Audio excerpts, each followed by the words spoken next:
Bonjour à tous. Eh bien, je suis le professeur Sébastien qui vient vous donner quelques conseils de scientification.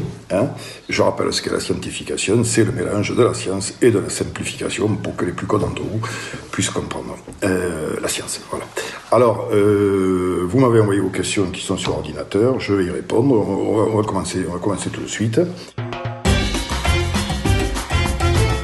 La réponse est oui, c'est une bonne nouvelle, les travaux des chercheurs avancent, ça tombe bien que vous me posiez la question, parce que j'ai mon copain Dédé, qui est chercheur, qui habite à 2 km d'ici, et je vous confirme que les travaux avancent. Là, il vient de finir le carrelage de la terrasse de la nouvelle maison, il a posé le placo, les montures des fenêtres, et il va attaquer le papier peint dans 2 jours.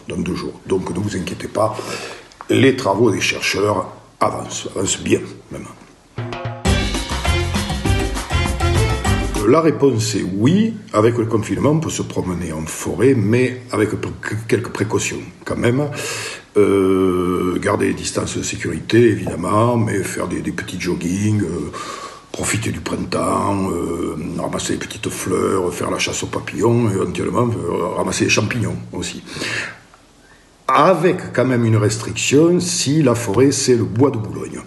Parce que si c'est le bois de Boulogne, il faut vous méfier des champignons, parce que peut-être ça peut être des bites. Voilà. Et dans ce cas-là, vu le confinement, c'est pas comestible. Hein? Non, Pedro. Non, c'est pas comestible. C'est pas comestible. Excusez-moi, c'est Pedro, c'est un chercheur, un ami chercheur colombien qui travaille avec moi. Il confond avec les champignons hallucinogènes. Non, tu vois, c'est pas comestible. C'est des champignons. C'est des champignons qu'il y a dans le bois de Boulogne. Oui, c'est ça, comme ta sœur. Voilà, comme ta sœur. Ah, c'est Pedro. La question est intéressante, même si je pense qu'il s'agit plus de grammatification que de scientification. L'épidémie n'a rien à voir avec l'épiphanie. Et je comprends qu'on puisse se poser la question, on croit qu'il y a un lien, puisque ça commence pareil. Épidémie, épiphanie. Enfin, il y a plein d'autres mots qui n'ont rien à voir, qui commencent pareil. Épithète, épitaphe, épisiotomie, et puis arrêtez de me faire chier avec vos questions à la con aussi, il y a quand même des choses plus importantes. Dingue. Ils sont cons des fois. Alors là, je vais être très ferme. Oui, effectivement, soyez prudents. Il peut y avoir pénurie de certains produits, et là je m'adresse en particulier aux ménagères et aux épouses. Il peut y avoir une pénurie de canards WC, vu le temps que passent certaines épouses enfermées dans les toilettes pour faire des FaceTime avec leurs amants, en secret. Donc les filles, allez-y doucement sur le canard WC, surtout le bec. Surtout le bec, là, c'est dangereux. Et il peut y avoir pénurie, donc doucement sur le bec. Eh ben, je dois vous dire que ce que je pense du professeur Raoult, c'est que j'ai beaucoup de respect pour lui, parce qu'au-delà de la ressemblance avec le professeur Sébastien, on a quand même quelques points communs, chacun de notre genre, nous sommes un peu rebelles, et nous dérangeons les cons.